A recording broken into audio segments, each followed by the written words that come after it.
Stuka Joe here. I was looking at the Board Game Geek page for this game, Devil's Horsemen, Volume 10 in the Great Battles of History series by GMT, and I was surprised. Not a single video there. And that was a shock for me because this is a very well received and very well planned series on games about battles from antiquity and even the Middle Ages.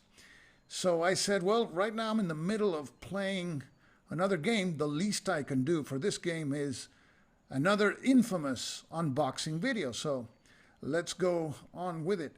And the other excuse for doing this video is that I just switched from the iPhone 5 to the iPhone 6.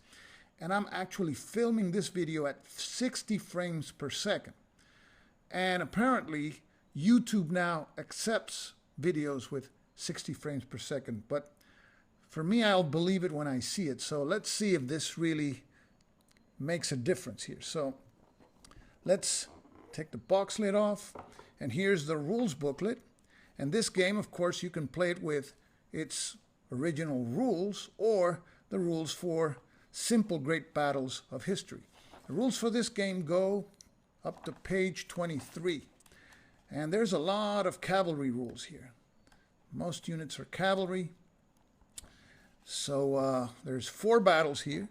We have the scenario booklet, and here you have the orders of battle for each of the scenarios. And you have the version for simple great battles of history as well as the standard game. So this is also 24 pages. The maps here are mostly featureless because most of the battles took place on open steppe. So it's all clear hexes. There you go. See, nothing here on this side. And we flip to the other side. We have 2 maps here. Ay Jalut, I have it upside down, but as you see, it's just a little stream there, a little rough terrain. And this is the one for the Battle of Liegnitz, mostly clear terrain. That's one map, and the other map is more of the same.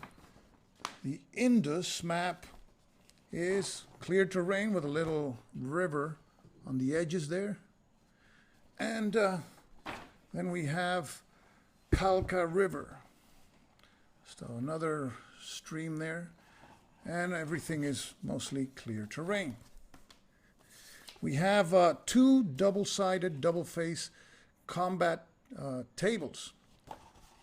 You have the Clash of Spears and Swords chart. One of the features of this camera is supposedly that I can place it close to the target and it automatically focuses, which the iPhone 5, see, the iPhone 5 doesn't work that way. I have to touch the screen to autofocus, and it's really a pain, so this is an improvement. The Shock Combat Result Table. And it's a reminder of when you have to do troop quality checks. You have 2 of these, and here we have the counters. And these are the Mongols. And I'm going to zoom in without touching the camera. It's supposed to focus automatically.